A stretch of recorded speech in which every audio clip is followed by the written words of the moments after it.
मैं senior inspector Abhimanyu Jindal crime petrol Dastak में आप सभी का स्वागत करता हूं। हर इंसान की अपनी अलग सोच और सीमाएं होती हैं। अंग्रेजी में कहावत है, where ignorance is bliss it is folly to be wise. यानी जो इंसान ज्ञान से अनजान होता है वो अपनी मूर्खता को ही अपना ज्ञान समझ बैठता है। लेकिन सब कुछ जानते हुए भी अनजान बने रहना, नाइंसाफी को यह सोचकर नजरअंदाज कर देना कि वक्त हर घाव को भर देगा, हमेशा सही साबित नहीं होता।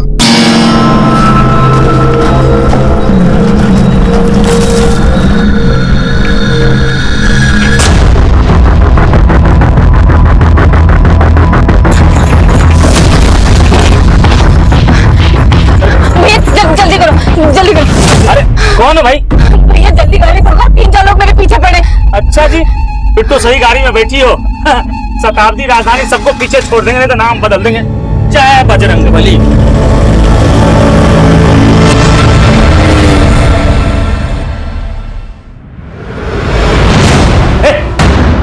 मेरे भाई की लाश कहाँ है? मेरे भाई की लाश कहाँ है? मेरे भाई की लाश छोड़ो छोड़ो छोड़ो, क्या कर रहे हो? छोड़ो, क्या कर रहे हो? क्यों बोल रहे हो? मुझे मेरे भाई की लाश चाहिए। तो भैया रहे नहीं, ऊपर से तुम लोग मुझे गलत लाश पकड़ा रहे हो। अरे इसे क्या देख रहे हो? यहाँ का इंचार्ज है, इसी ने सब कुछ किया होगा।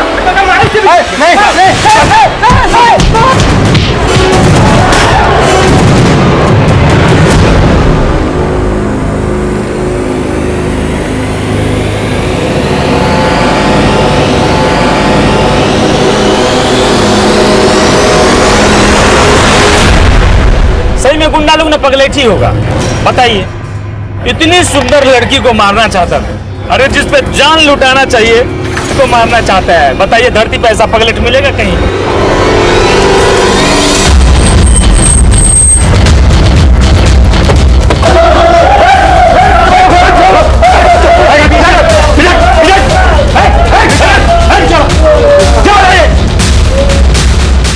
देखिए ना सर, ये लोग मारपीट कर रहे हैं। सर, इन्होंने मेरे भैया की लाश बदल दी।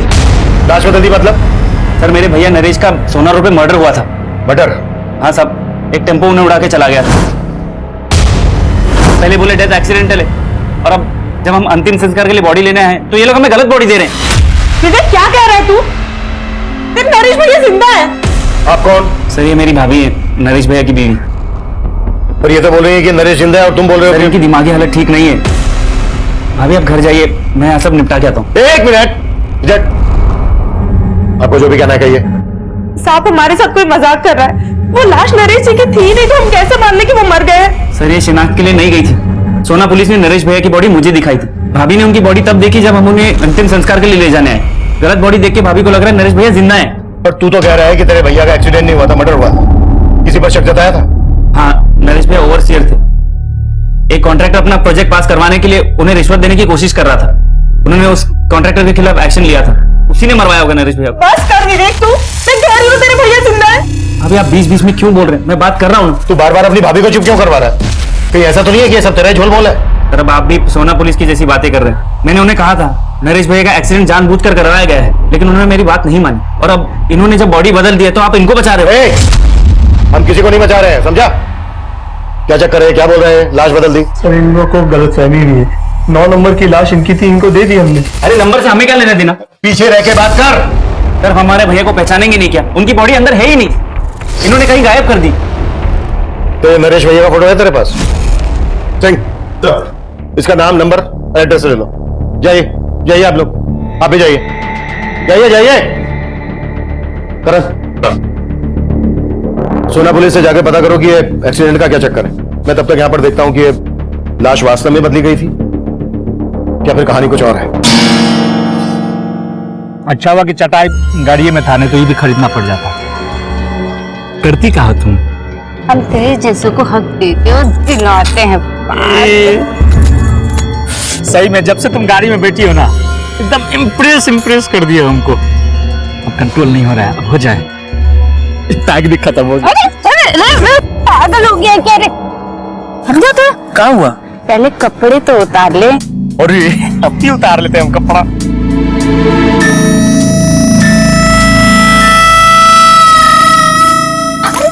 तो अब क्या हुआ? मुझे भी तो कपड़े उतारने दे। और ये तो जल्दी उतारो ना, जल्दी उतारो, जल्दी उतारो। अरे कपड़ा लेके कहाँ जा रही हो? ले आ साले, बहुत हक चाहिए था ना तुझे। अब देखी तुझे हक, कुत्ता कमीना कहीं का। मेरी इज्जत लूटना चाहता था तू, मेरी इज्जत। लूट कहाँ रहे थे? हक तो तुम ही दे रही थी ना, हम मांगने गए थे हक। अब आ बाहर कमीना तू। ले कमीना कुत्ता कहीं का साला। साला क्वार्टर पी के चली गई है।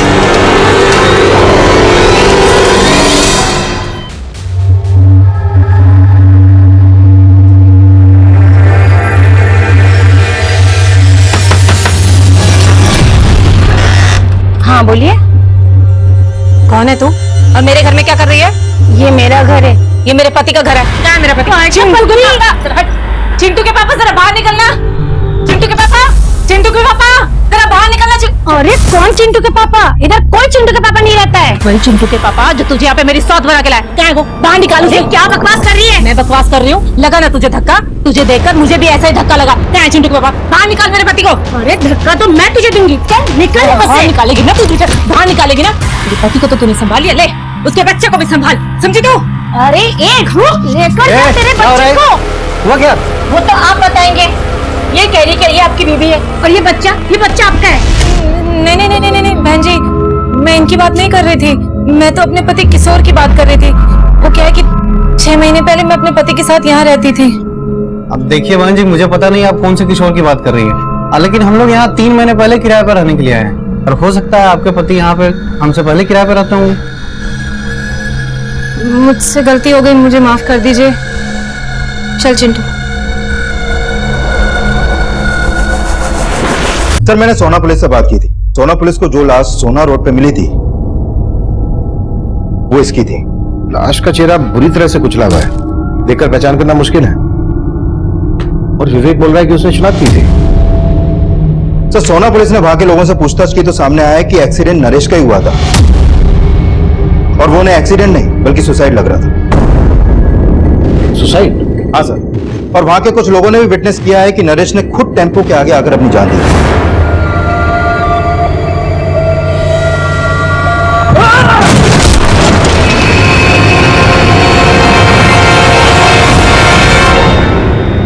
एक तरफ सोना पुलिस को कई ऐसे आई विटनेस मिले थे जिन्होंने नरेश को सुसाइड करते हुए देखा था, वहीं दूसरी तरफ नरेश का छोटा भाई विवेक बोल रहा था कि नरेश का मर्डर हुआ था, और नरेश की पत्नी मालती का मानना था कि नरेश मरा ही नहीं, जिंदा है। और इन सब बातों के बीच नरेश की लाश बदले जाने का मामला हमारे सामने आया।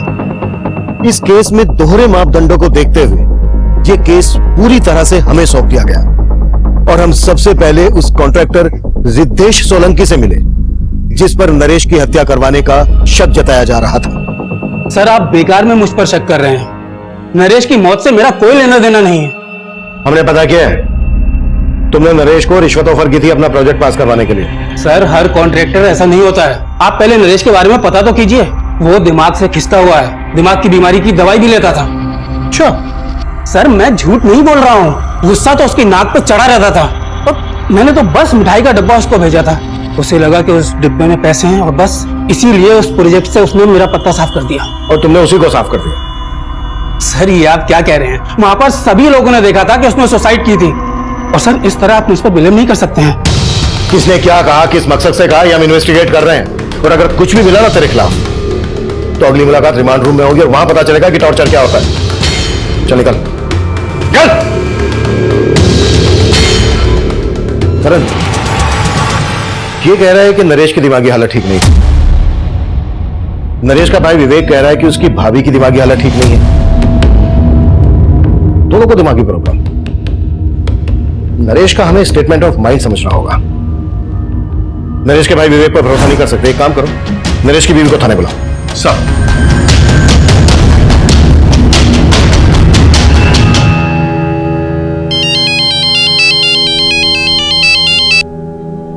हाँ दिनेश बोलो। दी तू अब तक गाँव नहीं आई वापस? नहीं दिनेश, जब तक किशोर जी का पता नहीं लग जाता हम गांव नहीं आएंगे वापस। अरे दीदी कोई फायदा नहीं है वहाँ रुकने का, जीजा जी अब मिलने वाले नहीं है। क्यों? क्यों नहीं मिलने वाले?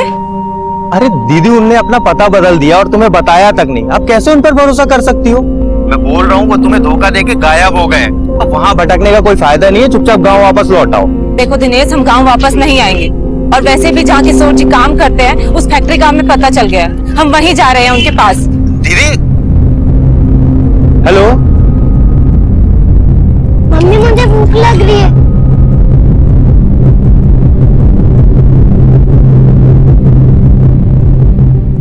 ये देखो तुम्हारा पसंदीदा चाइनीज।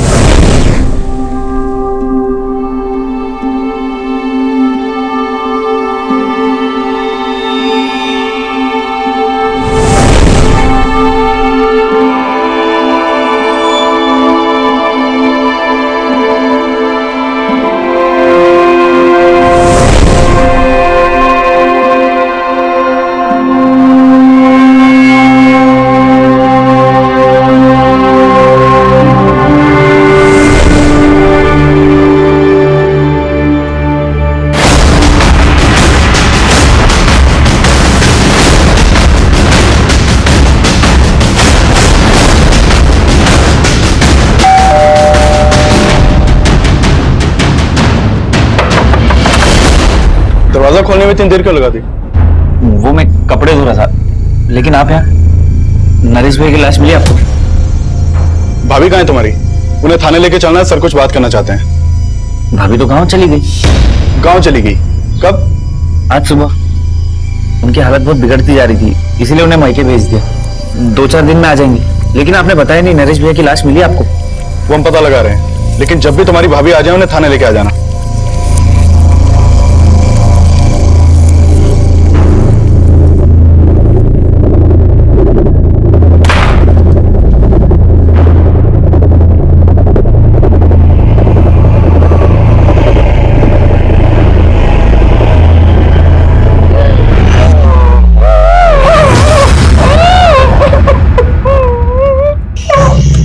ज्यादा आवाज निकालने की कोशिश मत करो, वरना भैया की तरह आपके भी प्राण निकल जाएंगे।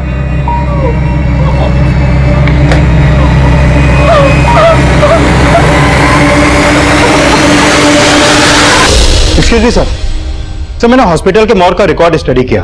सर उस रिकॉर्ड के मुताबिक वहां पर 9 लाशें थी, जिसमें से एक लाश नरेश की फैमिली को सौंप दी गई। सर उस दौरान उस लाश के अलावा कोई और लाश मॉर्ग रूम से बाहर गई नहीं। सर इसीलिए वो बोल रहे हैं कि नरेश की लाश किसी और लाश से बदल जाए, ऐसा हो नहीं सकता।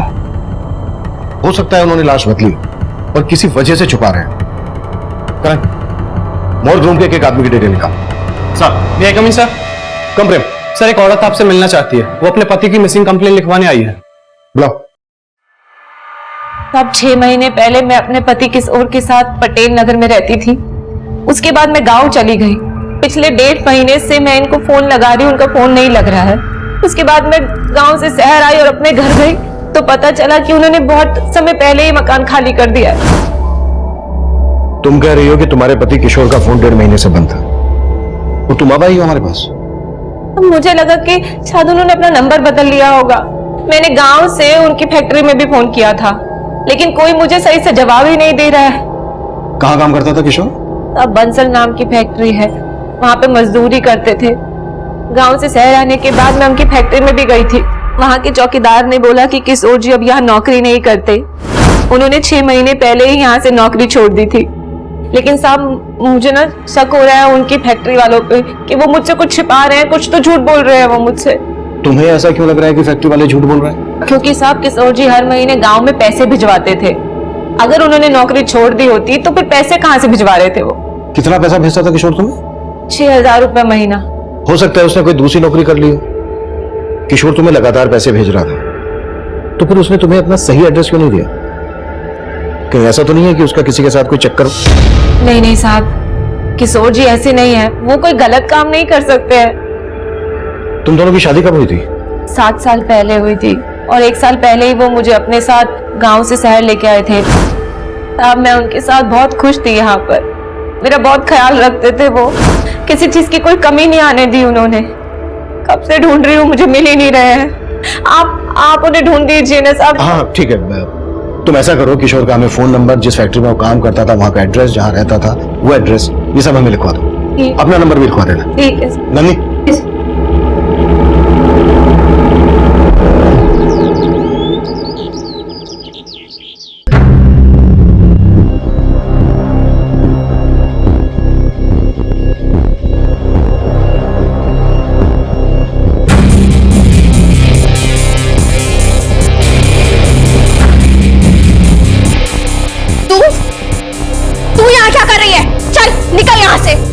हुआ खुशबू? काय शोर मचा रही हो?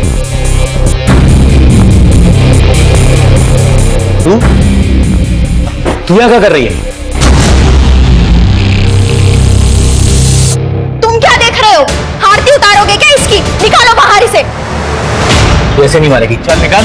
छोड़ो, छोड़ो मुझे, कहाँ लेके जा रहे हो तुम? मुझे तेरी जगह दिखाने। छोड़ो मुझे, छोड़ो। बोला ना, चल।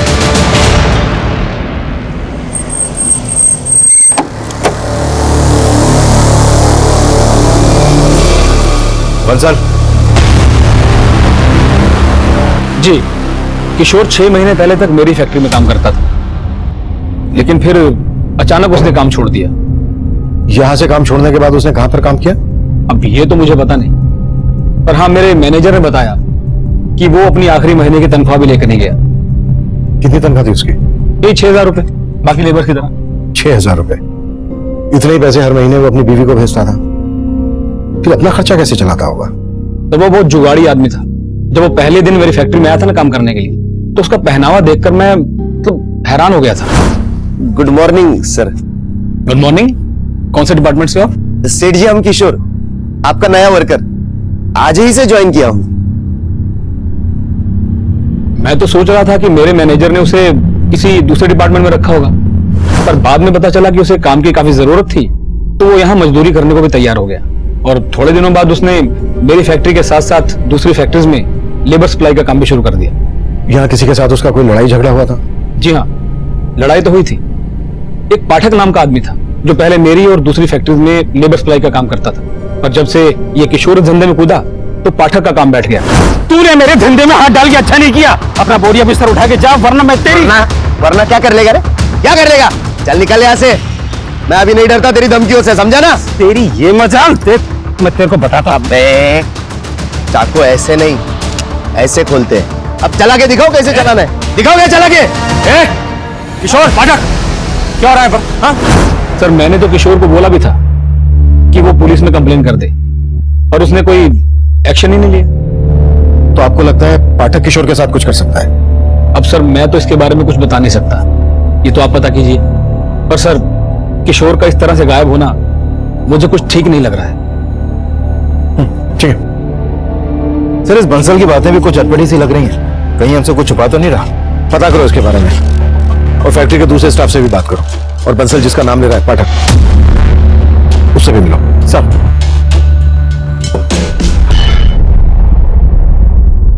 नीरू फालतू में जीजा जी के लिए आंसू बहा रही है। वहां गांव में तंगी में गुजारा कर रही थी और वो शहर में ऐश कर रहे थे। हम बोल रहे हैं धोखा दे रहे हैं वो तुम्हें, तो तुम उन्हीं के लिए रोए जा रही हो। पुलिस स्टेशन से फोन है, लगता है किशोर जी के बारे में पता चल गया है।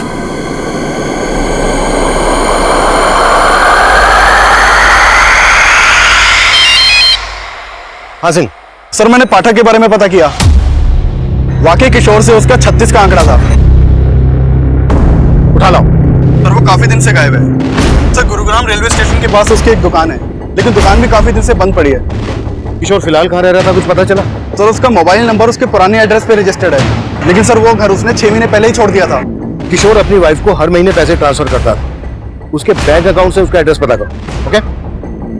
जैन सर। सर मैंने किशोर की बीवी से बात की, वो पाठक के काम से जुड़े कोई भी बात नहीं जानती है। नरेश की बीवी आने वाली थी, कब आ रही है? हाँ सर, विवेक ने बोला तो था कि वो कल गांव से आने वाली है। और सर इस मॉग इंचार्ज के बारे में भी कई बातें पता चली हैं। जैसे? उसके कॉल रिकॉर्ड में एक सस्पिशियस नंबर मिला है जो कई दिनों से बंद है। किसका नंबर है? सर वो नंबर इस महेश नाम के लड़के का है, इसके घर में भी ताला लगा है। और सर मैंने इस मॉग इंचार्ज के घर पे भी नजर रखवाई थी। सर इसका लिविंग स्टैंडर्ड काफी हाई है, जितनी आमदनी नहीं है उससे ज्यादा तो खर्चे हैं इसके। मैंने भी नोटिस किया था, काफी महंगा स्मार्टफोन था उसके हाथ में, वो चेन सब पहने थे। एक मॉर्ग इंचार्ज के पास इतना पैसा, कुछ तो है जो ठीक नहीं है। तुरंत उठा लो और तोड़ो। सब बोलता हूँ सब बोलता हूँ साहब। दरअसल मैं लाश बेचने का धंधा करता हूँ साहब। जो लावारिस लाश मेरे मॉर्ग में आती है, जिनकी शिनाख्त नहीं होती, सरकार हमें उनके क्रियाक्रम करने के 5,000 रुपए देती है। वो पैसे मैं जेब में रख लेता हूँ और लाश बेच देता हूँ साहब। किनको बेचना है वो लाश? प्राइवेट मेडिकल कॉलेजेस को साहब, वो रिसर्च करने के लिए लाश खरीद लेते हैं। ये नरेश की लाश कहाँ है? वो गलती से मेडिकल कॉलेज चली गई, वहां दूसरी लाश जानी थी। कौन सी लाश? महेश नाम का एक लड़का है जो मुझे वो लाश सप्लाई करता है जिनका कोई रिकॉर्ड नहीं होता। कुछ दिनों पहले उसे एक लाश मिली थी जिसे मैंने 10,000 रुपए में खरीदा। महेश का मिलेगा अभी? सर वो पता नहीं, जब से उसे इन सब का पता चला है तब से वो गायब हो गया सब। हॉस्पिटल चल के वो लाश हमें दिखा अभी। और हाँ, उस मेडिकल कॉलेज का नाम क्या है?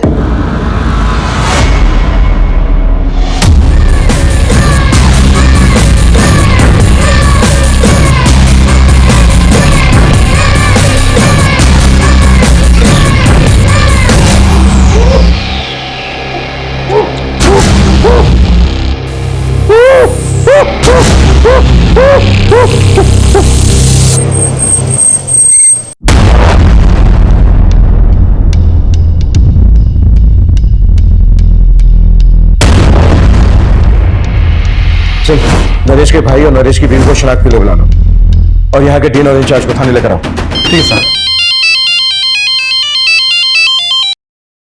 हाँ करण। सर, महेश ने जो लाश मॉर्ग इंचार्ज को दी थी मैंने उसको देखा अभी। तो मुझे लग रहा है ये लाश शायद किशोर की हो सकती है। What? सर बस मुझे लग रहा है, आई एम नॉट श्योर, क्योंकि इस लाश का चेहरा भी बुरी तरह बिगड़ा हुआ है, लेकिन इसकी कद काठी कुछ कुछ किशोर से मिलती है। तुरंत बायोमेट्रिक करके पता करो। और किशोर जहाँ रह रहा था पता चला? हाँ सर, उसका एक दूसरा एड्रेस मिला बैंक से। ठीक है, उसके एड्रेस पे जाके देखते हैं। मुझे एड्रेस मैसेज करो। सर नरेश के भाई के नंबर पे कॉल किया, उसका नंबर नहीं लग रहा। नरेश का भाई बोल रहा था कि उसकी भाभी गांव से आकर हमसे मिलने वाली थी, वो भी नहीं आई। चल, उसके घर जाके देखो। ठीक है सर। साहब क्या हुआ? साहब उस लड़की ने मेरा जीना हराम कर दिया। कौन लड़की? साहब उसने मेरे घर से गहने जेवर सब चुरा लिए और मुझे बांध के भाग गई। अरे वो तो ठीक है, लेकिन ये बताओ कौन है वो लड़की? वो इनकी बेटी है सर, और वो कोई नहीं, वो मैं। ये रहे वो गहने जो मैंने अपने ही घर से चुराए। मैंने इनको यहाँ भागते हुए देखा तो मैं भी यहाँ आ गई, क्योंकि इससे पहले ये मेरे खिलाफ कुछ बोले तो मैं अपनी बात आपके सामने रखूं। कोई बात नहीं साहब, चोर है तू, पकड़ लो साहब इसको। भागी नहीं जा रही हूं मैं कहीं। सर पहले आप मेरी बात सुन लीजिए, अगर फिर भी लगे कि मैं गलत हूं तो कर देना मुझे अंदर। ठीक है, बोलो। बेटी हूं मैं इनकी, और इनकी जायदाद पर कानूनी मेरा भी अधिकार है, लेकिन इनके बेटे और इनकी बहू यानी मेरे भैया और भाभी मुझे मेरा हक देना ही नहीं चाहते। कहते बाप की संपत्ति में बेटी का कोई हक ही नहीं होता। और जब मैंने कहा कि मैं कोर्ट का दरवाजा खटखटाऊंगी तो मेरे इस बाप और जो घर में बैठा भाई, इन दोनों ने मेरे साथ बहुत ज्यादती की। और जब मैंने कोर्ट जाने की बात की तो इन लोगों ने जबरदस्ती कागज पे मेरा अंगूठा लगवा लिया। देख संजय, तू सही नहीं कर रही है। और तुम ठीक कर रहे हो। देखो, तुम किसी से जबरदस्ती नहीं कर सकते। तुम्हारे घर का मामला है, शांति से सुलझा लो, क्योंकि अगर हमने दखल दिया ना तो बहुत दिक्कत होगी तुम्हें, समझे?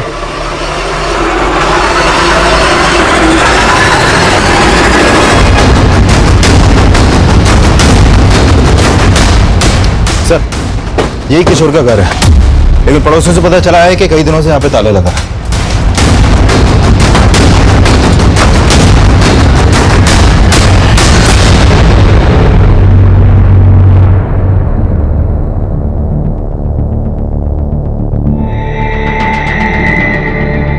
हाँ ठीक है, थैंक यू। सर, अंदर तो कुछ भी सस्पिशियस नहीं मिला। ये भी कम सस्पिशियस नहीं है कि जो आदमी 6 महीने पहले तक एक फैक्ट्री में मजदूर था, उसके बाद लेबर सप्लाई का काम करने लगा, वो इतने ठाट से रहता हो। इस किशोर का करेक्टर को समझ में नहीं आ रहा है। शायद 2 नंबर का काम करता हूं। किशोर की कुंडली निकालो और आसपास में भी पूछताछ करनी है।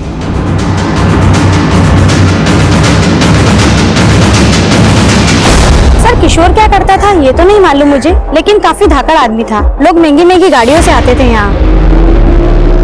किशोर के साथ यहाँ कोई और भी रहता था? फिलहाल तो वो अकेला रहता है, लेकिन कुछ टाइम पहले उसकी बीबी भी यहीं रहती थी।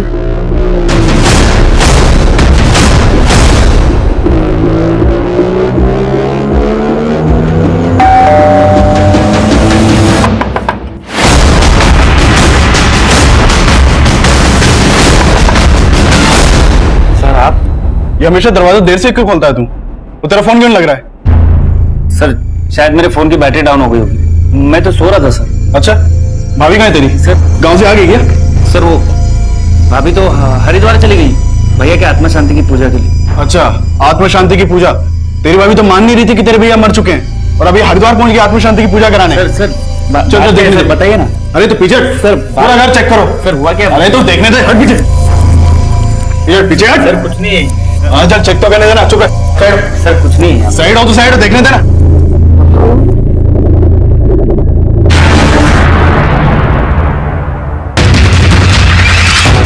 मालती, नंदिनी जल्दी आओ।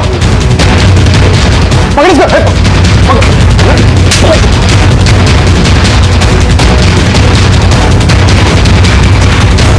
पकड़ो इसे, सिर्फ मेरे पति को मारा है।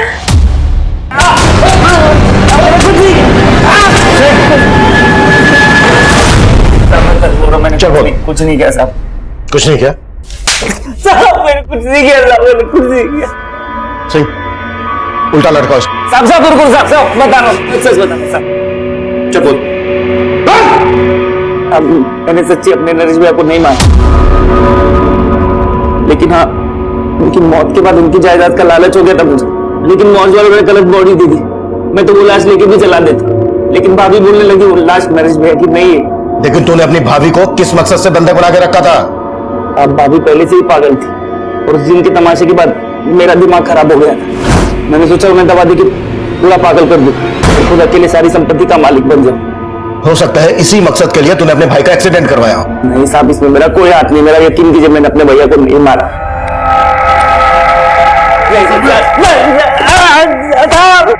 सर, हमने उस लाश का बायोमेट्रिक किया था, वो लाश किशोर की है और उसके आधार कार्ड पे उसके गांव का एड्रेस है। यानी अब यह कंफर्म हो गया है कि किशोर का मर्डर हुआ है और वो लाश जो महेश ने मॉर्ग इंचार्ज को दी थी वो किशोर की थी। महेश के बारे में कुछ पता चला? सर, हमने अपने खबरियों को उसे ढूंढने के लिए लगाया हुआ है और सर ये भी पता चला है कि किशोर की बीवी अब यहाँ नहीं है, वो कल अपने भाई के साथ गांव चली गई थी।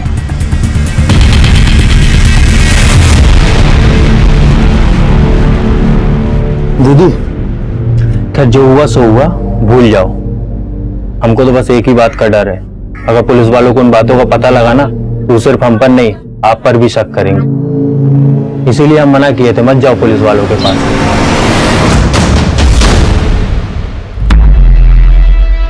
अरे अरे कौन हो तुम लोग और अंदर कैसे घुसे चले आ रहे हो? अरे भाभी जी, इन्हें मैंने बुलवाया है। अरे मैंने सोचा अपने आने की खुशी में पूरे गांव वालों को भोज खिला दूं। पागल हो गई हो क्या तुम? और तुम खड़े खड़े क्या देख रहे हो? निकालो इसे बाहर।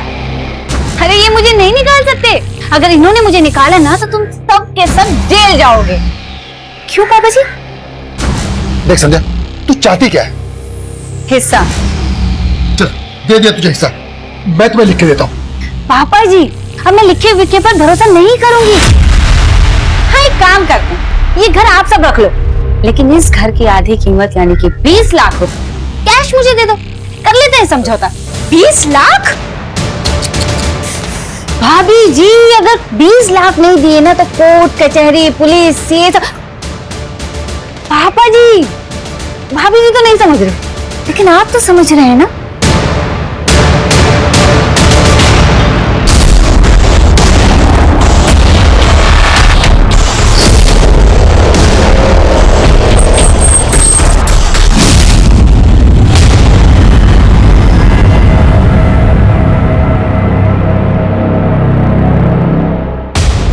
हमें तो पहले ही लग रहा था कि किशोर के साथ कुछ ऐसा ही हुआ होगा। तो तुम मान रही थी कि किशोर का मर्डर हुआ था? इसे जानती हो?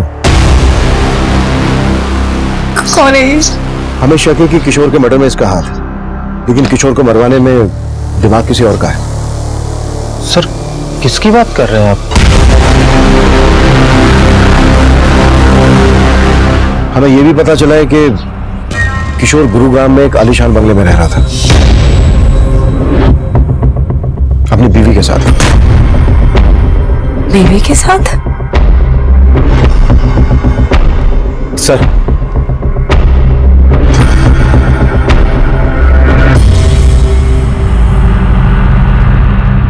सर एक किशोर के बचपन का दोस्त है, इसने बताया है कि ललिता से शादी करने से 6 महीने पहले किशोर की किसी और लड़की से भी शादी हुई थी। हाँ साहब, वो उसके भाई किशोर से काफी नफरत पाल के बैठा था, तब उनके बीच में काफी मारपीट भी हुई। वो लड़की और उसका भाई अब कहाँ रहते हैं?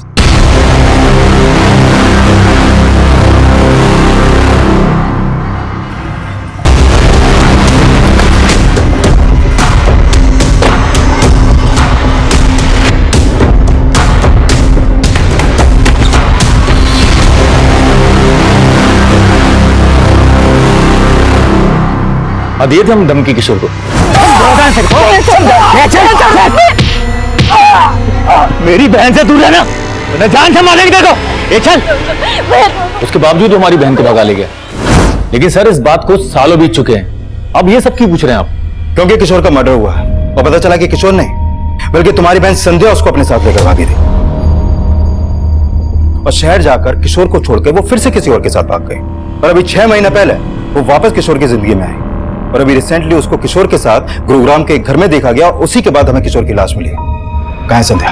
सर हमें नहीं मालूम। मालूम नहीं है, कहीं छुपा के रखा हो सर? अरे सर हम क्यों छुपाएंगे, हम तो उल्टा उससे पीछे छुड़ाना चाहते थे। आई थी वो यहाँ, लेकिन 6 महीने पहले।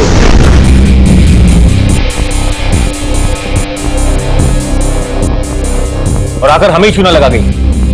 ये घर आप सब रख लो, लेकिन इस घर की आधी कीमत यानी कि 20 लाख रुपए कैश मुझे दे दो। ये लो। थैंक यू पापा जी। नाराज हो, कोई बात। भाभी आप मेरी नजर उतारने वाली थी ना?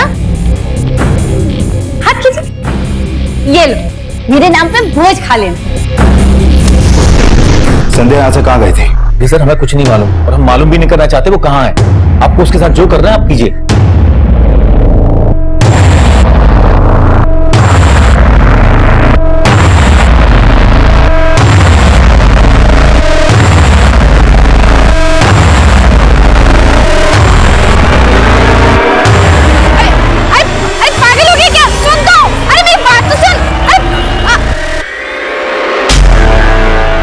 सर संध्या के भाई और फादर से उसका एक नंबर मिला था जो काफी दिनों से बंद है।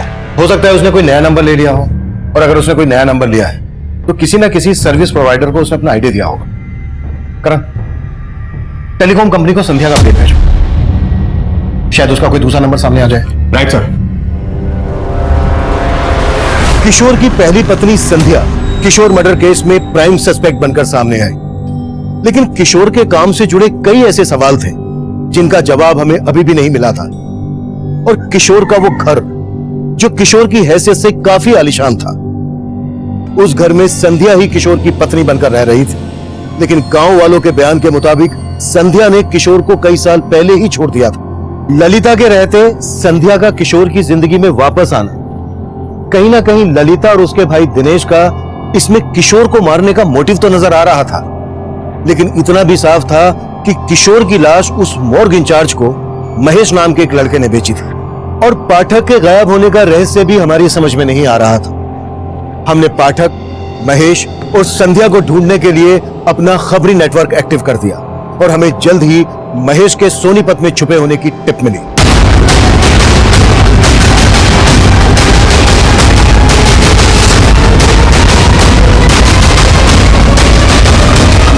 साहब मैंने कुछ नहीं किया साहब, साहब मैंने कुछ नहीं किया साहब। साहब मैंने किशोर को नहीं मारा, मैं जानता तक नहीं कि उस आदमी का नाम किशोर था। यकीन मानिए साहब, मुझे उसकी लाश मिल गई थी जो मैंने मॉर्ग इंचार्ज को भेज दी बस। कहां मिली थी लाश? साहब करीब 20-25 दिन पहले एक टेम्पो वाले को लाश फेंकते हुए देखा था मैंने।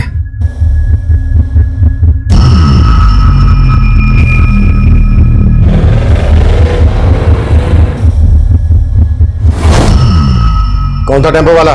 नंबर बोल टेम्पो का। साहब वो नंबर नहीं देख पाया, वहां पे बहुत अंधेरा था। ऐसे नहीं बोलेगा ये। साहब मैं सच बोल रहा हूँ साहब, साहब मैं सच बोल रहा हूँ साहब, साहब साहब साहब मैं सच बोल रहा हूँ साहब।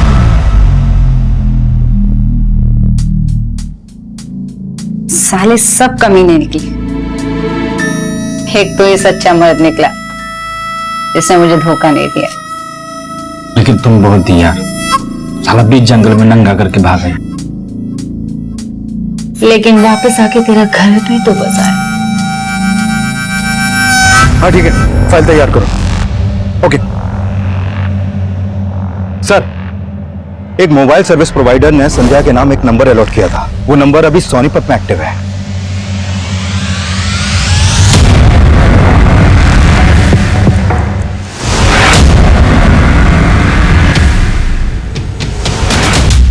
बच्चा देगी हमको। बोलना कितने बच्चे चाहिए तुझे? एक टेम्पू बाहर खड़ा है उसके लिए और एक दूसरा लोन पे लेने वाले हैं। बस 2, हम 2 हमारे 2। सॉरी यार, वो तो नहीं हो पाएगा क्योंकि पूरी जिंदगी जेल में गुजरने वाली है तुम्हारी। ये प्लान तो कैंसिल। थी। मैंने किशोर को प्यार के जाल में नहीं फंसाया सर, बल्कि सच तो यही कि मैं उससे बहुत प्यार करती थी, लेकिन उसके दिल में मेरे लिए प्यार नहीं। उसके लिए मैंने अपना घर छोड़ा, उससे भागकर शादी की, और उस कमीने ने मुझे कोठे पे बेच डाला। मुझे नहीं जाना, छोड़ जिंदगी बर्बाद कर दी। छोड़, मुझे नहीं जाना, मैं पूरे 7 साल नरक की जिंदगी जी है मैंने सर। फिर 6 महीने पहले मैं किसी तरह वहां से भाग निकली।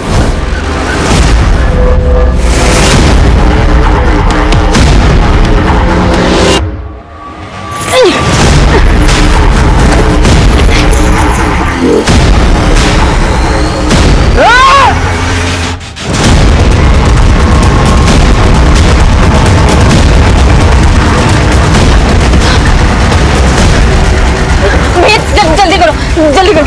पूरी जिंदगी धोखे खाए हैं मैंने, लेकिन जीतू ने, उसने मुझे नई जिंदगी दी। उन लोगों से भागकर सालों बाद मैं अपने घर लौटी थी, और मेरे घर वालों उन्हें जानवरों की तरह मुझे घर से निकाल दिया। लेकिन मैं भी उनसे अपना हक लेके ही मानी।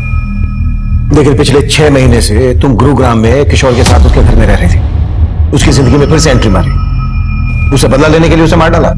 मैंने उसे नहीं मारा है सर। हाँ, मैंने उसकी जिंदगी में एंट्री ली, बदला भी लिया।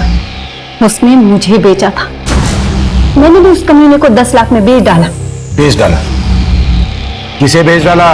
हाँ, मैं उससे बदला लेना चाहती थी, इसलिए झूठ के सहारे मैंने उसकी जिंदगी में एंट्री मारी।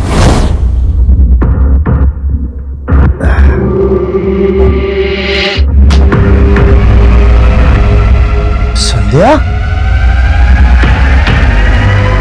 रिया क्या कर रही है? तूने मेरी किस्मत बिगाड़ी थी ना, लेकिन मैं तेरी किस्मत संवार सकती हूँ। अच्छा?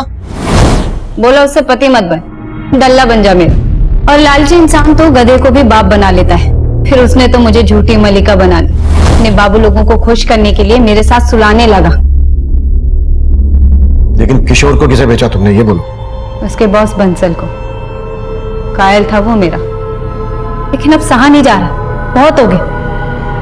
इसलिए एक दिन, बंसल जी, मेरी माँ की बहुत तबीयत खराब है, मुझे 10 लाख की बहुत जरूरत है, प्लीज कर दीजिए ना।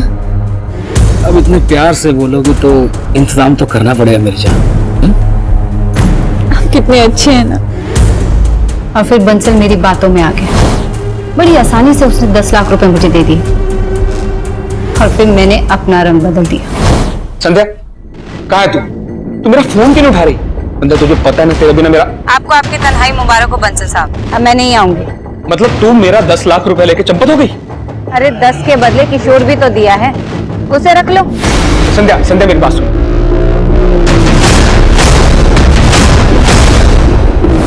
मुझे नहीं पता कि किशोर के साथ बंसल ने क्या किया।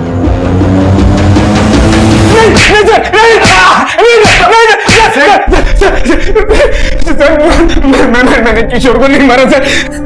अच्छा? सर, उसकी बीवी मेरे 10 लाख रुपए लेके भाग गई थी सर, तो मैंने उसे अपना कुत्ता बना लिया था सर।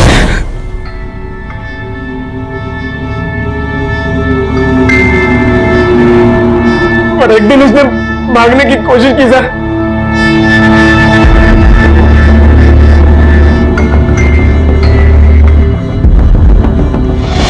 किशोर, किशोर,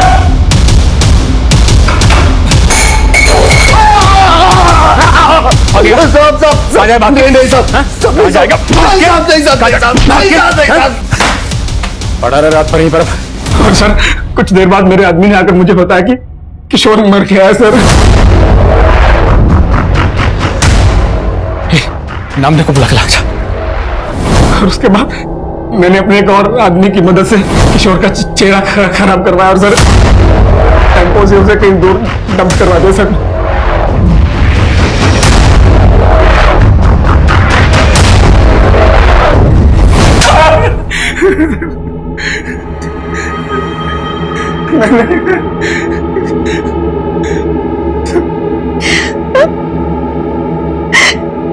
किशोर जी, मेरे साथ भी यही सब करते थे। मुझे अपने दोस्त के साथ सुलाता था।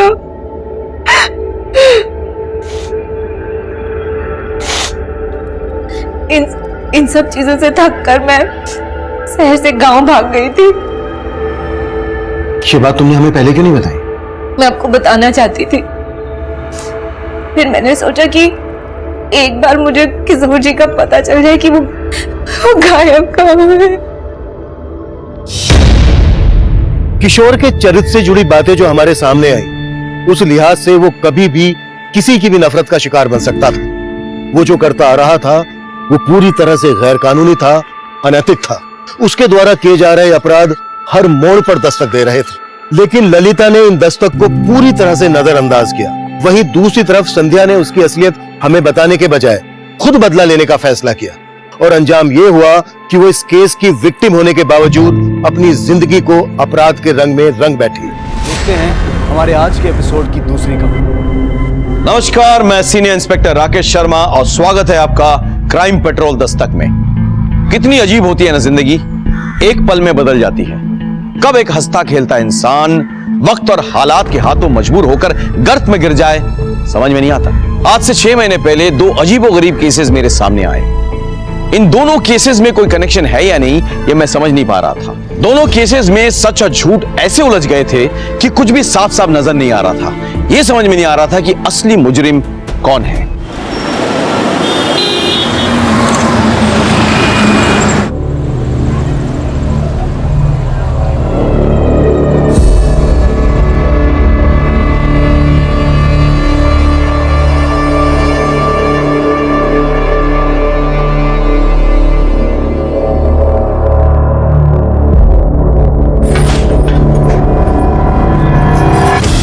अरे संभाल कर देवर जी। सॉरी भाभी, अब आप इतनी सुंदर लग रही है ना, कोई संभाले तो कैसे संभाले भाभी? अब लगता है तुम्हारे लिए भी जल्दी संभालने वाली लानी होगी। अरे पार्सल ला रहा है, जल्दी में तेरे जितना टाइम लग रहा है। हद कर दी यार, कहाँ है तू? बस बस सर, आ गया सर। जल्दी आ। हाँ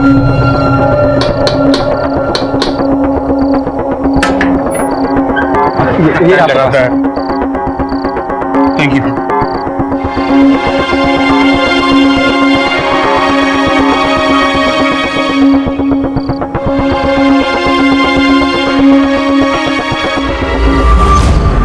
अरे चांद आया क्या?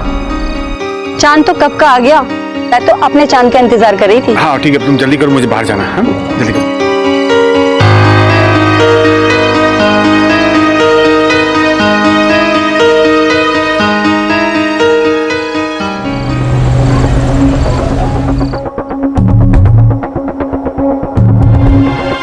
हैप्पी करवा चौथ जन्म। हाँ कैसी है? तुम ले आए। और क्या करता मैं? तुमने 4 दिन से मुझे उपवास करवा कर रखा है, तो बनता ही है। हाँ? इतना प्यार करते हो मुझसे? तुझे कोई शक है?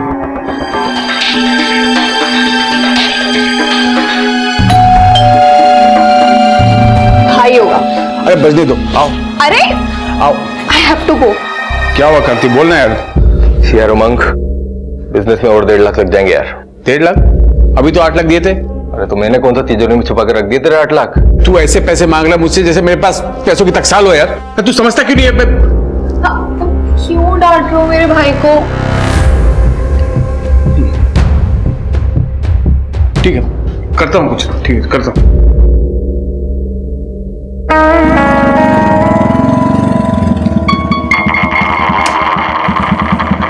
खुशी बेटा, शाम को आता हूँ लेने। हाँ ओके चाचू, बाय बाय बाय।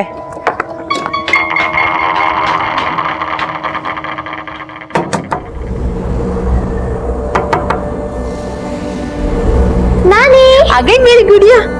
मैंने आज तेरे लिए छोले भटूरे बनाए। वाह, छोले भटूरे। चलो चलो चलो।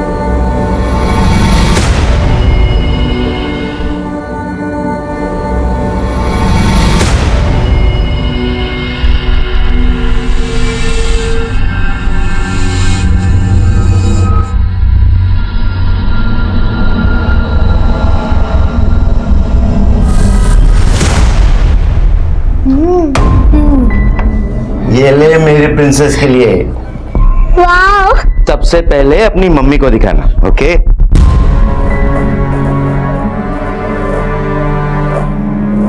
मम्मी, मम्मी, नाना जी कह रहे थे कि इस टेडी बेयर को सबसे पहले आपको दिखाना। ठीक है बेटा, तू जा।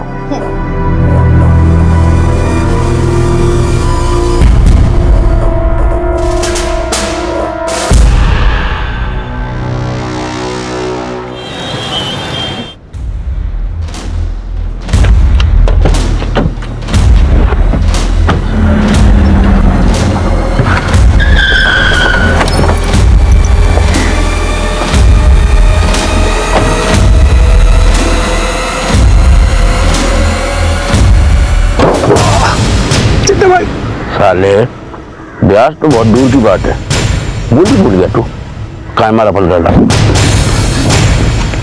चिट्टा भाई, वो पैसों की थोड़ी मैं आपके पैसे दे दूंगा, मुझे थोड़ा टाइम दीजिए। एक हफ्ता है तेरे पास, वरना एक बात याद रखना, चड्डा अगर पैसा देना जानता है तो लेना भी जानता है।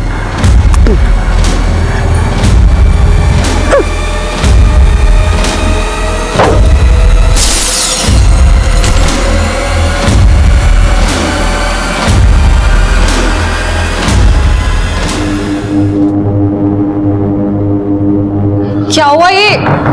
कैसे हुआ? अरे चड्डा का दिमाग खराब हो गया, उसने मुझे चुप छोड़ो। अबे तू तो पैसे लेके आने वाला था ना, कहीं वो चड्डा को नहीं दे के आ गया? ये तो साले पैसे की पड़ी है, ये पकड़ पैसे। अच्छा सुनो, तुम ना एक बार अपने आप को जाके क्लीन कर लो, अजीब सी घिन आ रही है देख। ठीक है।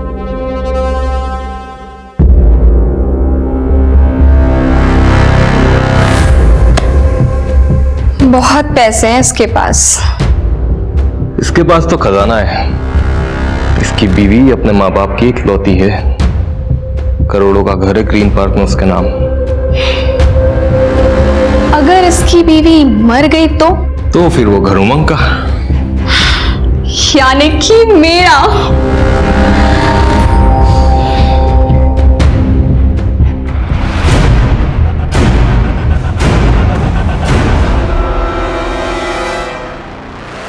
हे भगवान, ये बहू भी ना कितनी लापरवाह है। देखो गेट खुला छोड़ कर गई है।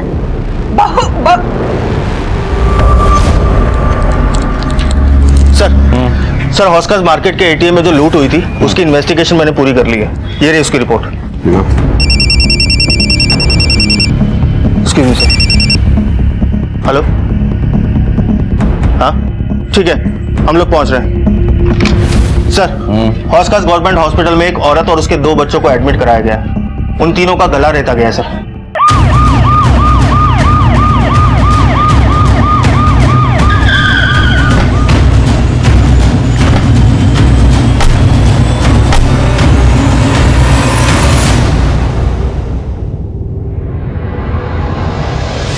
सर क्या हुआ?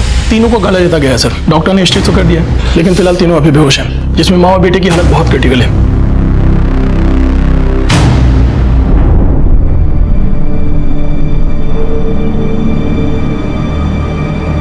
इनके रिश्तेदार कहाँ हैं? सर यहाँ। क्या हुआ था? मैं बच्चों की दादी। ये दादी, हम लोग सुबह वॉक पर गए थे। हमारे घर पर हर रोज सुबह डॉक्टर साहब आते हैं इन्हें इंसुलिन का इंजेक्शन देने, और जब हम लोग 8 बजे वहां पहुंचे तो देखा। हे भगवान, ये बहू भी ना कितनी लापरवाह है। देखो गेट खुला छोड़ कर गई है। कितने बजे गए थे वॉक पे? जी मैं 7 बजे गया था, रोज इसी वक्त जाता हूँ। और घर पे और कौन कौन था? ये मेरा बड़ा बेटा उमंग और वो छोटा बेटा गगन। वो सुबह कहीं बाहर गया था, अभी अभी हॉस्पिटल आया है। कहाँ गए थे? सर मैं सुबह जॉगिंग के लिए जाता हूँ। सर मैं इनका फैमिली डॉक्टर हूँ। अच्छा, उमंग तुम्हें कुछ सुनाई नहीं दिया? नहीं सर। ऐसे कैसे हो सकता है?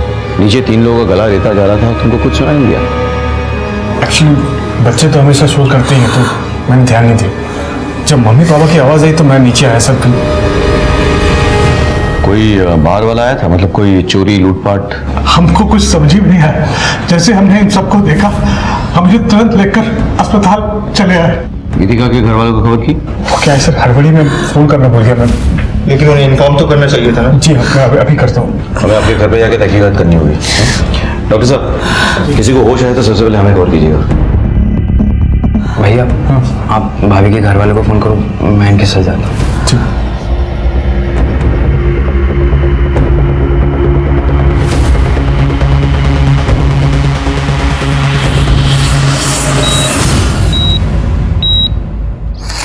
रेगुलर सफाई होती है मैडम जी। सफाई अगर रोज होती तो गटर इस कदर जाम नहीं होती। हर दूसरे तीसरे दिन गटर जाम हो जाती है। अरे आपके सामने तो सफाई कर रहा हूँ, फिर भी आप पंगा कर रहे हो। ये क्या तरीका है बात करने का? ऐसे कोई बात करते हैं? दोबारा ऐसे बात करे तो नाले में फेंक दूंगा। अरे नाले में क्या डाल देगा? अरे सफाई कर रहा हूँ ना, ये बोलता नाले में डाल दूंगा। अरे क्या हो रहा है यहाँ पे? कुछ नहीं साहब जी, वो नाला जाम हो गया था, नाला साफ भी कर दिया, फिर भी ये झगड़ा कर रहे हैं, ये बातें सुना रहे हैं। क्यों झगड़ा कर रहे हैं आप लोग? देखिए, तो प्रॉब्लम है तो पुलिस स्टेशन में आकर रिपोर्ट कीजिए, लेकिन झगड़ा मत कीजिए, काम करने दीजिए इनको।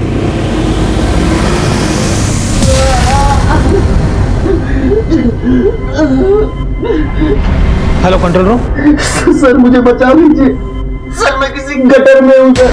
कहाँ पे? मुझे नहीं मालूम सर। क्या नाम है आपका? Hello hello hello.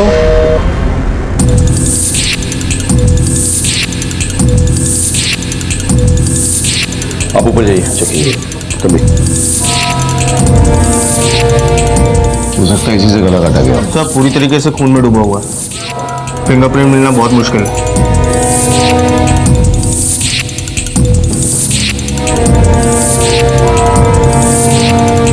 यहाँ तो सब कुछ नॉर्मल लग रहा है, लग ही नहीं रहा कोई स्ट्रगल हुआ हो या कोई चोरी या लूटपाट हुई हो।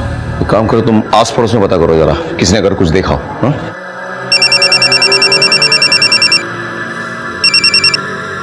हाँ बोलो। आपके एरिया के गटर में कोई आदमी फंस गया है और उसने अभी कंट्रोल रूम में फोन करके बताया। हमने लोकेशन ट्रेस करने की कोशिश की, लेकिन तब तक फोन कट गया। मैं कोशिश कर रहा हूँ उसको ट्रैक करने की, मगर वो नहीं मिल पा रहा है सर। ठीक है, मैं देखता हूँ।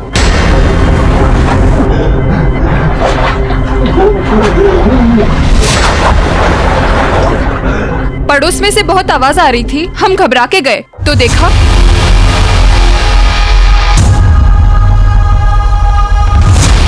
आपने इसके अलावा और कुछ देखा? हाँ, गीतिका है ना, उसका देवर गगन उसे भागते हुए देखा था। किस वक्त हुआ था ये सब? सर मैंने 7:55 पर घर से चिल्लाने की आवाज सुनी थी। 7:55? टाइम के बारे में इतना श्योर कैसे हो? वो सर मैं फिटनेस बैंड पहनता हूँ ना, एक्सरसाइज कर रहा था। सुबह इन उमंग सर के घर से ही गुजर रहा था, तो मैंने चिल्लाने की आवाज सुनी थी। क्या हुआ मामा? देखो बेटा क्या हो गया? गीतिका? हो सकता है सर क्यों मिल जाए। सर आस पड़ोस वाले आवाज सुन के बाहर आए थे, लेकिन एक औरत का कहना है कि उसने गगन को निकलते हुए देखा था और गगन काफी डरा हुआ था। क्या ये सच है?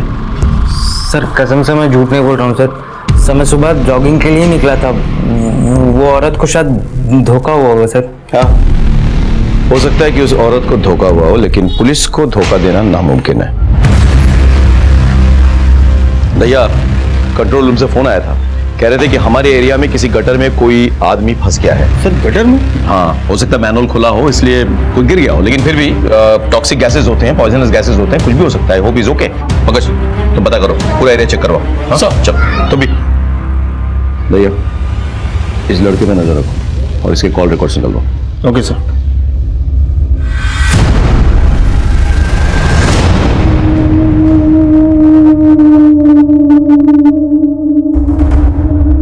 चला भाई, देखिए समझने की कोशिश कीजिए, थोड़ी प्रॉब्लम हो गई है। नहीं मैं करता हूँ, मैं कुछ तो कुछ करता हूँ। क्या हो गया ये मेरे बच्चों के साथ? हौसला रख, सब ठीक हो जाएगा।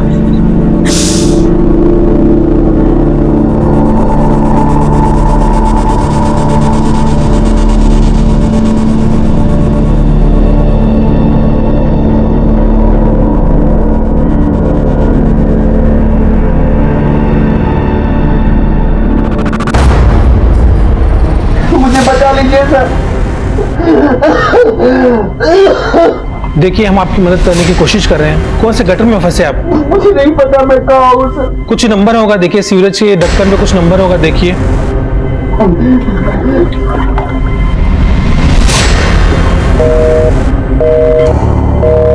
Hello hello sir. Report file हो गई सर। जी सर। सर गीतिका के घर वालों को गीतिका और उसके बच्चों पर जो हमला हुआ था उस हमले पर किसी के ऊपर कोई शक नहीं है। सर हमने गीतिका के घर के आसपास भी पूछताछ की। सर गीतिका का कोई भी एक्स्ट्रा मैरिटल अफेयर नहीं है जो कि शक पैदा करे। सर जो आदमी गटर में फंसा है उसके बारे में फोन कंपनी से पता किया। उसका नाम रौनक वर्मा है और उसकी लास्ट लोकेशन हौज खास विलेज रोड एरिया में थी। एक काम करो, उसके एड्रेस पे जाओ और पता करो कि वो कहाँ काम करता है। सर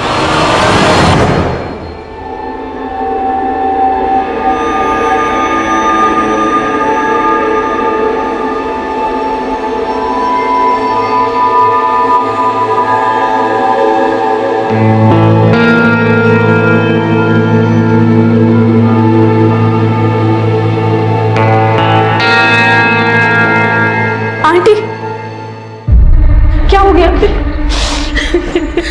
सब ठीक हो जाएगा, प्लीज ऐसे हिम्मत मत हारिए। बहन जी हिम्मत रखिए।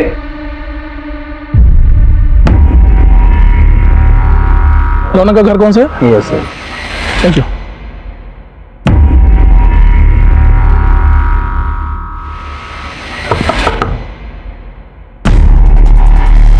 सर रौनक यहीं रहता है? यहीं रहता है साहब, लेकिन अभी तो घर पे नहीं है वो। जानता हूँ। वैसे कहाँ गया वो? वो सिटकाट में काम करता है, वहीं गया साहब। सुबह 6:30 बजे घर से निकला है, अभी तक तो आया नहीं। इससे बात क्या है साहब? देखिए उसने सुबह हमें फोन किया था, किसी सीवरेज में फंसा हुआ शायद। पर कैसे साहब? देखिए आप परेशान ना हो, हम उसे जल्दी ढूंढ निकालेंगे।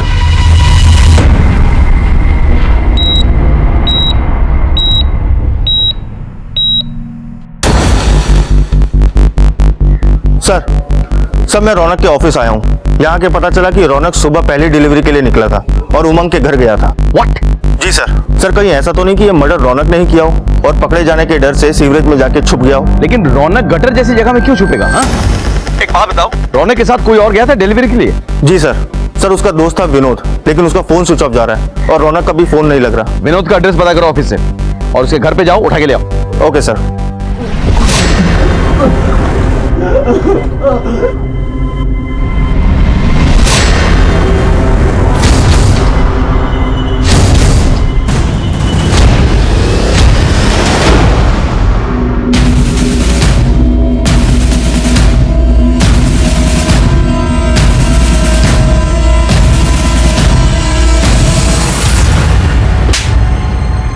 सर मैं बाहर रौनक के साथ पार्सल देने गया था।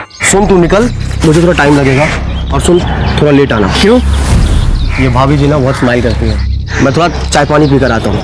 और फिर जब मैं आसपास के 2-3 बंगलों में डिलीवरी देकर वापस गीतिका मैडम के घर पे रौनक, सर मैं बहुत डर गया था सर, इसलिए वहां से भाग गया। मुझे लगा रौनक ने ही ये सब किया है। रौनक को पिछली बार भी इसलिए उस एसपी के जॉइंट कंपनी से निकाला गया था क्योंकि उसने किसी जसविंदर मैडम के साथ बदतमीजी की थी।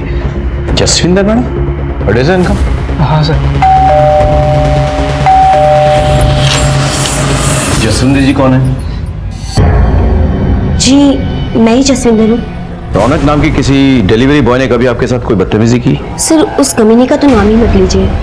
हमारे यहाँ कोई भी आता है तो मैं उन्हें चाय पानी पूछ लिया करती हूँ, पर उसके दिल दिमाग में ऐसा कुछ चल रहा था मुझे नहीं पता था। ये रहा आपका पार्सल। ओह ले आए? अच्छा पानी पियोगे? हाँ।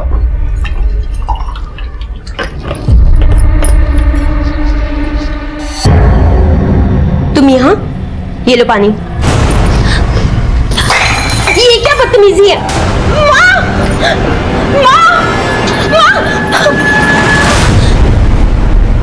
आपने पुलिस में कंप्लेन क्यों नहीं की? मैं क्या शिकायत करती सर, लोगों को तो हमेशा से लगता है कि औरतें ही गलत होती है और मेरी गलती थी। मैं उससे हंस हंस कर बात कर लिया करती थी, उसे चाय पानी पूछ लिया करती थी, मगर वो तो, इसलिए मैंने उसकी कंपनी एसपी के जोन में कंप्लेन कर दी। आगे से ऐसा कुछ हो तो पुलिस में कंप्लेन जरूर लिखाइएगा। जी सर। भैया अब तो मुझे लग रहा है हो ना हो ये रौनक ही है जिसने ये कांड किया है। किसी भी हालत में उसे ढूंढना होगा। हाँ लेट्स गो।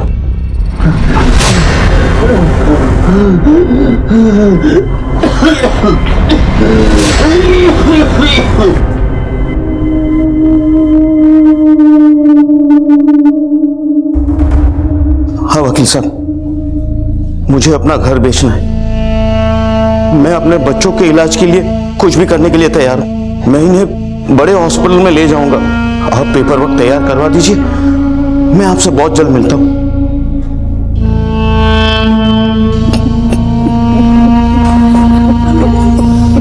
अंकल सब ठीक हो जाएगा, प्लीज हिम्मत मत हारिए। इसी एरिया से फोन आया था।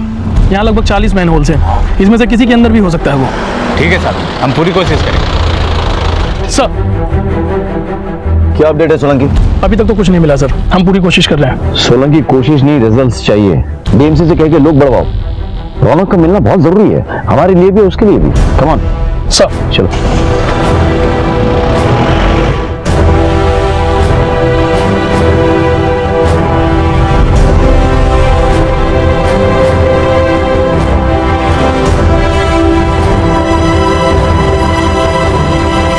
हमें किसी भी हालत में रौनक को ढूंढ निकालना था। एक एक गुजरते पल के साथ उसकी सांसें कम होती जा रही थी। हमें डर था कि जब तक हमें रौनक मिले कहीं बहुत देर ना हो जाए। बात सिर्फ इस केस के प्राइम सस्पेक्ट तक पहुंचकर इस गुत्थी को सुलझाने की नहीं थी, बल्कि एक जिंदगी की थी जो गटर के अंदर एक एक सांस के लिए तड़प रही थी, और उधर गीतिका और उसके 2 बच्चे जिंदगी और मौत के बीच झूल रहे थे। खुशी, खुशी मैं थप्पड़ मारूंगी, परेशान मत करो। मैं तो नानी के हाथ से खाऊंगी। चुपचाप खाओ बेटा, नानी को पूजा करने दो। नानी अपनी बेटी को डांट लगाओ, मुझे तो आपके हाथ से ही खाना है। लाओ, यही दोनों मेरी पूजा है। वैसे भी कहते हैं बच्चों में भगवान का वास रहता है। लाओ मैं खिला देती हूँ। नानी की चमची। नानू ने मुझको चॉकलेट दिलाई। आप गंदे हो, नानू अच्छे। और तू नानू का चमचा। दोनों की सेटिंग हो गई है, एक नानी की चमची, दूसरा नानू का चमचा। मेरी तो किसी को परवाह ही नहीं है।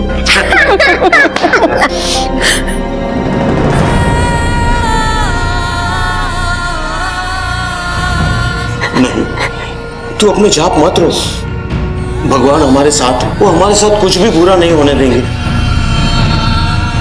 क्या हुआ डॉक्टर साहब? हाँ ठीक सर, गीतिका की बेटी खुशी की मौत हो गई। व्हाट? इसको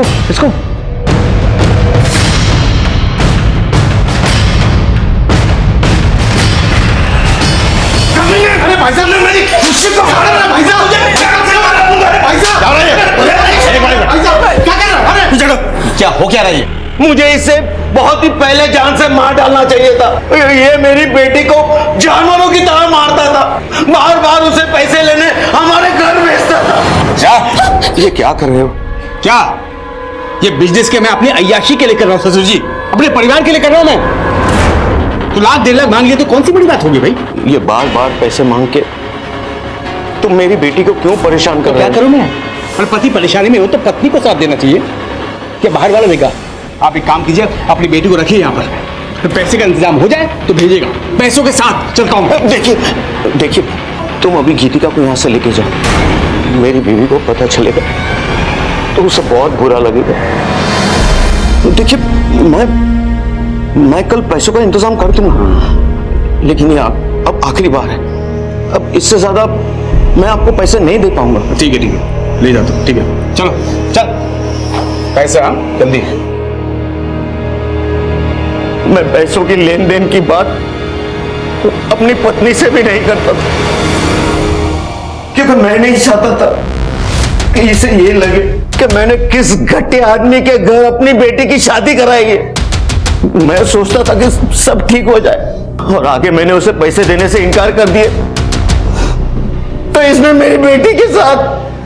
ऐसा कुछ नहीं है सर। अरे सर मेरी बात का यकीन कीजिए, देखिए ऐसा कुछ नहीं है। मैंने अपनी बेटी और बीवी को नहीं मारा सर।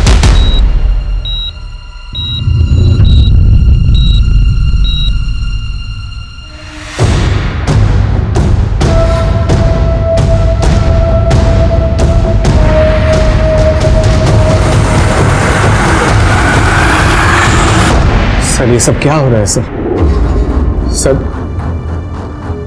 सर मैंने कुछ नहीं किया सर। तुम अपने बीवी को रोज मारते पीटते थे। हो सकता है उस दिन तुम दोनों में कोई झगड़ा हो गया हो और तुमने उसे जान से मारने की कोशिश की हो। नहीं सर, मेरे सास ससुर जानबूझकर मुझे फंसा रहे हैं, झूठ बोल रहे हैं वो लोग। सर मुझे जाने दीजिए, मेरी बेटी की मौत हो चुकी है, मेरी पत्नी को अभी तक होश नहीं आया है, मौत से लड़ रही हो, मेरे बेटे को भी होश नहीं आया सर, उनको मेरी जरूरत है सर, मुझे जाने दीजिए। मेरी बेटी का अंतिम संस्कार मेरे अलावा कोई नहीं कर सकता। ठीक है, चलो। थैंक यू भैया। सर, इस पे नजर रखो, मुझे इसके सारे डिटेल चाहिए।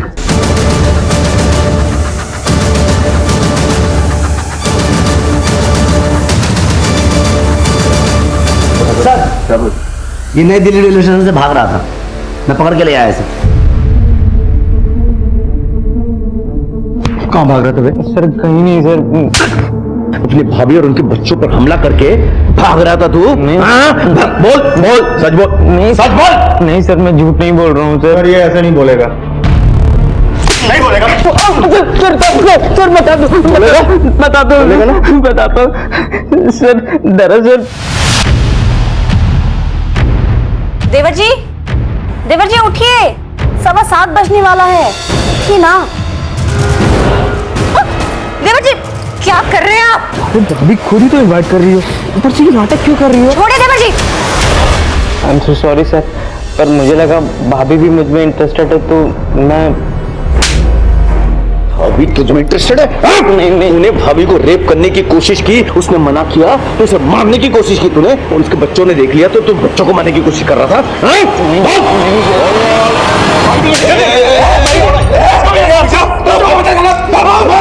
तुमने अपने बच्चे के अंतिम संस्कार की बात की, मैंने तुम्हें जाने दिया। पुलिस के काम में दखल अंदाजी की तो यही अंतिम संस्कार हो जाएगा तुम्हारा। चलो।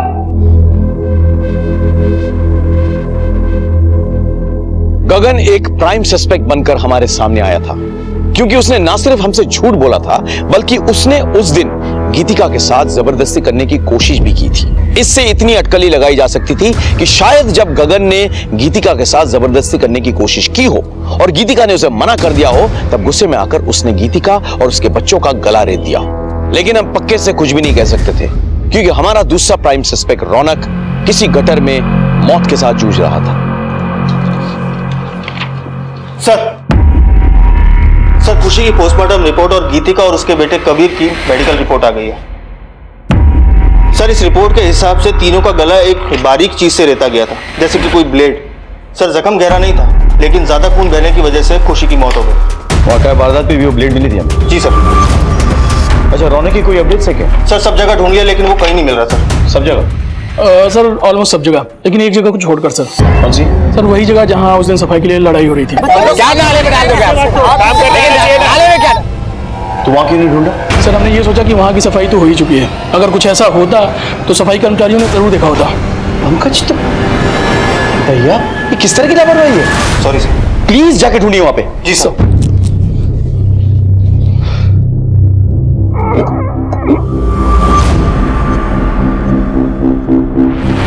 ये रहा सर।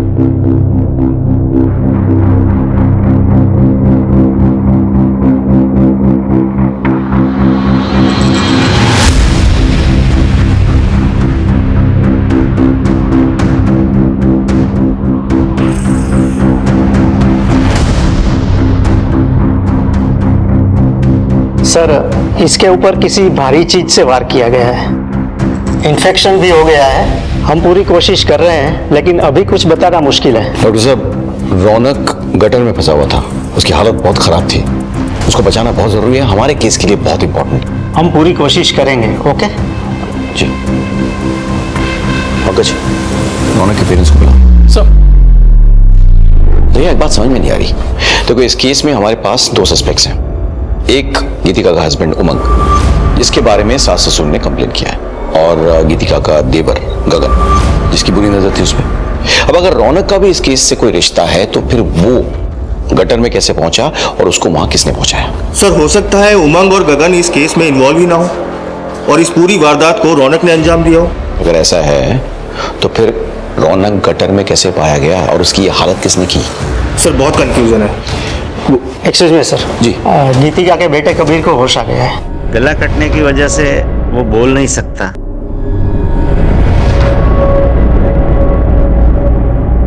अब कैसा फील कर रहे हो बेटा? देखो बेटा, हमें आपसे कुछ सवाल करने हैं। अगर आपका जवाब हाँ हो तो अपना हाथ ऊपर उठाना, और अगर ना हो तो मत उठाना। ठीक है बेटा? आपका नाम कबीर है ना? और आपकी मम्मी का नाम गीतिका। बेटा, आपको पता है आपके साथ ये सब किसने किया था? डरो नहीं बेटा। ठीक है, इट्स ओके, रहने दीजिए। बच्चा सदमे में है, हम बाद में अपने तरीके से पता कर लेंगे। It's okay.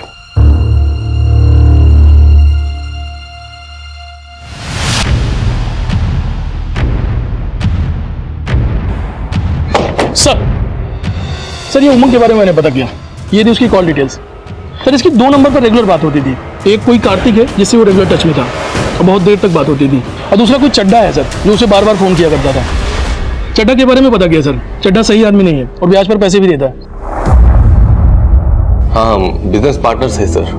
सुबह 4 बजे तक बातचीत, इतनी बात है। काम ही ऐसा सर, इंपोर्ट एक्सपोर्ट। अच्छा, उमंग का अपनी बीवी के साथ रिश्ता कैसा है? उन दोनों में ज्यादा बनती नहीं है सर। उमंग अपनी वाइफ को मारता भी है, लेकिन वो बच्चों से बहुत प्यार करता है। चड्डा कौन है? मुझे नहीं पता सर। ठीक है, आप जा सकते हैं।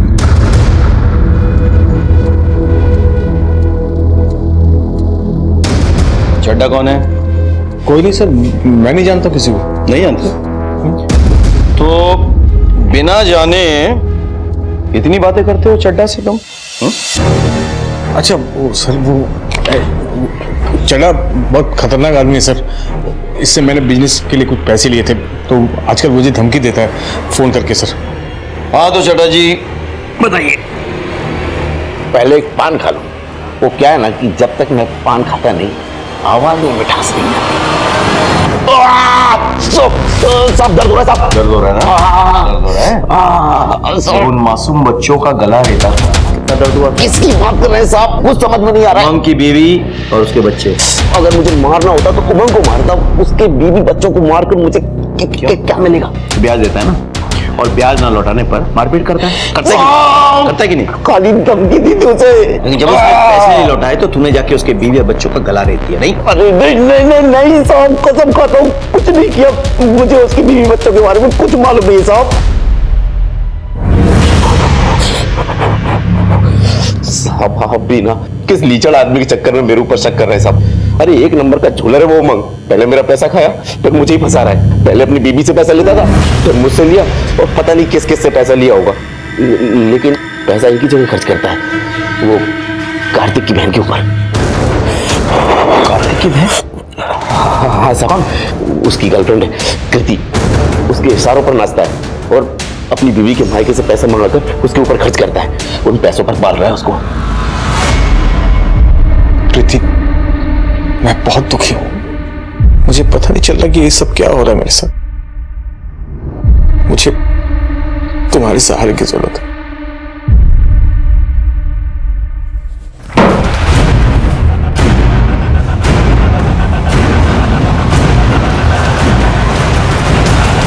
वाह उमंग वाह, एक बाप अपनी बेटी का अंतिम संस्कार करके गंगा नहाने जाता है और तू यहाँ पे अपने पाप धो रहा है। सर, अगर मैं कृति के साथ हूं तो उसमें कौन सी बड़ी बात हो गई है? I mean, है मेरा एक्स्ट्रा मैरिटल अफेयर। सारे मर्द करते हैं। दूसरे मर्दों को अपनी तरह जलील मत समझ। वैसे भी तेरा अफेयर था कृति के साथ, इसीलिए तूने गीतिका को रास्ते से हटाने की कोशिश की। वैसे भी गीतिका के बाप ने वो ग्रीन पार्क वाला जमीन और मकान उसके नाम पे लिख दिया था, है ना? वो रास्ते से हट जाती तो प्रॉपर्टी भी तेरा और लड़की भी तेरी। क्यों? बिल्कुल नहीं सर। हाँ, ये सच है कि मैं कृति से प्यार करता हूँ। अगर नुकसान पहुंचाना ही होता तो मैं गीतिका को पहुंचाता। बच्चों को क्यों?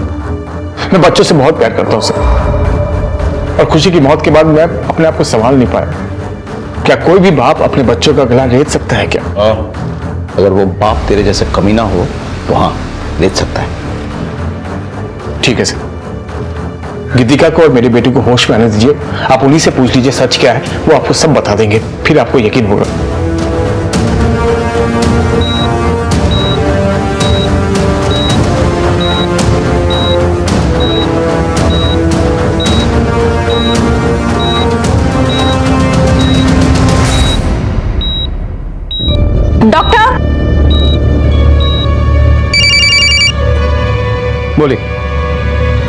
अच्छा, हम भी आ रहे हैं। यस।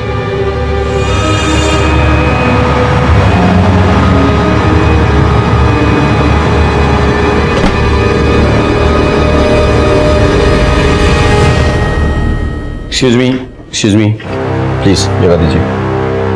गीतिका जी, कैसी महसूस कर रही हैं आप? बेटर। मुझे गीतिका जी से कुछ सवाल करने हैं, आप लोग प्लीज बाहर वेट कीजिए। Thank you. एक मिनट यहीं रुकिए। गीतिका जी, आपके और आपके बच्चों के साथ जो हुआ है वो क्या इन्हीं में से किसी ने किया है?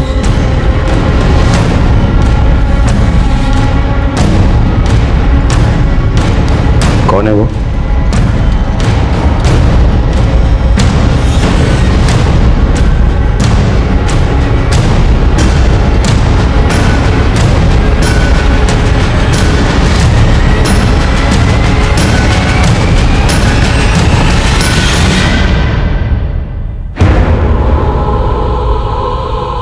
आपका हस्बैंड? सर ये झूठ बोल रहे हैं। अरे गीतिका, तुम क्या किस पे इशारे कर रहे हो? झूठ बोल रही सर। ऐसे नहीं सर, मैंने किसी को नहीं मारा सर। मुझे कहाँ लेके जा रहे सर? मैं अपने बच्चों को भी मारूंगा सर। गीतिका का रिटन स्टेटमेंट ले लो। Okay sir. भैया, मुझे एक बात समझ में नहीं आ रही कि अगर गीतिका को मारने की कोशिश उमंग ने की तो फिर रौनक को मारने की कोशिश किसने की, और वो गटर में कैसे पहुंचा?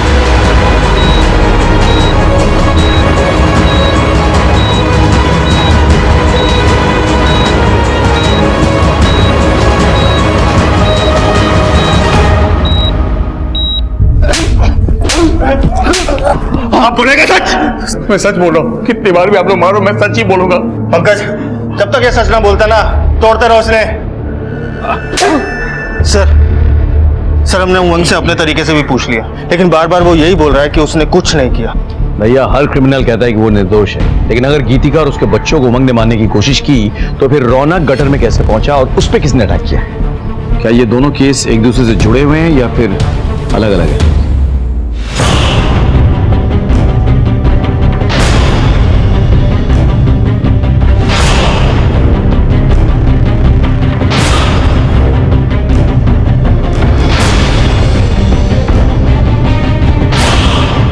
डॉक्टर साहब, आप ये क्या कर रहे हो?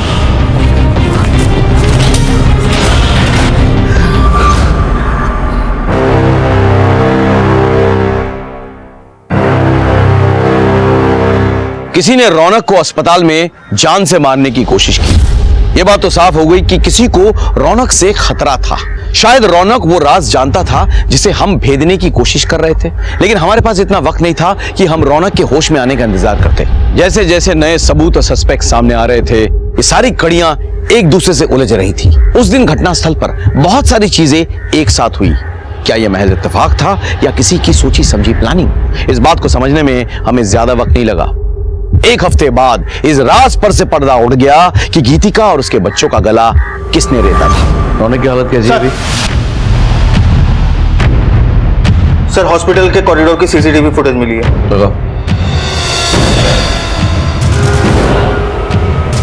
रुको जूम करो। ये तो मैंने देखी है। I've seen this। बस बीच की कड़ी मिसिंग है, वो कड़ी ढूंढनी होगी हमें। एक काम करो, गीतिका के घर वाले और उनसे जुड़े सभी लोगों की डिटेल्स मुझे चाहिए।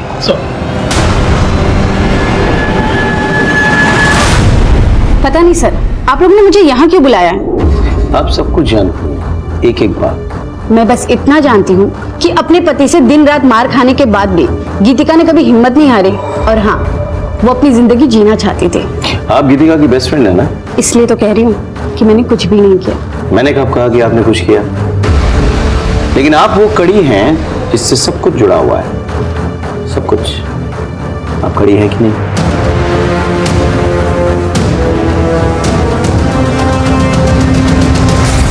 डॉक्टर साहब, ऐसे ऑपरेशन की तैयारी आपने पूरी की थी, बस दस्ताने पहनना भूल गए थे। क्या है ना कि एक मेडिसिन का डॉक्टर जब चोरी छिपे अपने क्लिनिक से निकल के एक बड़े अस्पताल के आईसीयू में ऑपरेशन की तैयारी करे और दस्ताने पहनने भूल जाए तो उसके सोने की अंगूठियां उसको एक्सपोज कर देता है। अब आप सीधे सीधे बोलेंगे या हम आप पर अपना ऑपरेशन शुरू करें। क्या बकवास है सर ये? बकवास नहीं है, आपका वाकई में गीतिका जी के साथ अफेयर चल रहा था। आप दोनों ने मिलकर यह कांड किया है। आपकी बच्ची के पोस्टमार्टम रिपोर्ट से यह साफ जाहिर है कि उसके गले का कट बड़े सलीके से किया गया था। उसकी मौत नस कटने से नहीं, एक्सेसिव ब्लीडिंग से हुई है। आपका और कबीर के गले का कट भी बहुत सफाई से किया गया था। डॉक्टर कुणाल हर रोज आते थे हमारे घर मेरे ससुर जी को इंजेक्शन देने के लिए। मैंने अपनी जिंदगी में कुछ नहीं चाहा, सिर्फ प्यार के 2 बोल चाहिए थे मुझे, जो मुझे डॉक्टर कुणाल ने दिए। मैं आती हूँ। हत्यारा है तेरा पति, उसे छोड़ क्यों नहीं देती? मैंने उसे छोड़ दिया ना तो वो आजाद हो जाएगा। बहुत तड़पाया है उसने मुझे, मेरे माँ बाप का सारा पैसा खा गया। मुझे उससे बदला लेना है। और उसी दिन हम दोनों ने प्लान बनाया कि मैं खुद को और अपने बच्चों को घायल करूंगी और हर दिन की तरह डॉक्टर कुणाल ठीक 8 बजे हमारे घर आएंगे और फर्स्ट एड से खून रोकेंगे और हमें हॉस्पिटल ले जाएंगे। पर गगन घर पे ही था। मैं जानती थी कि अगर गगन के आगे आंचल गिरा तो उसके अंदर का जानवर जाग जाएगा।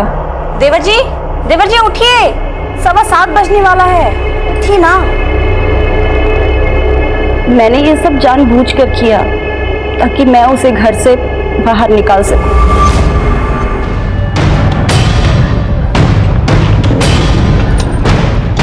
तू निकल, मुझे थोड़ा टाइम लगेगा। हाँ, ये डिलीवरी बॉय आ गया, तुम्हारे घर में जा रहा है। क्या? सुनो, तुम अपना और कबीर का गला दे दो, कुछ नहीं होगा, मैं सब संभाल लेता हूँ। भाभी जी, भाभी जी, ये क्या कर रही हैं आप? क्या? ये क्या कर रही है भाभी जी? पागल हो गई है? कौन? भाभी कौन?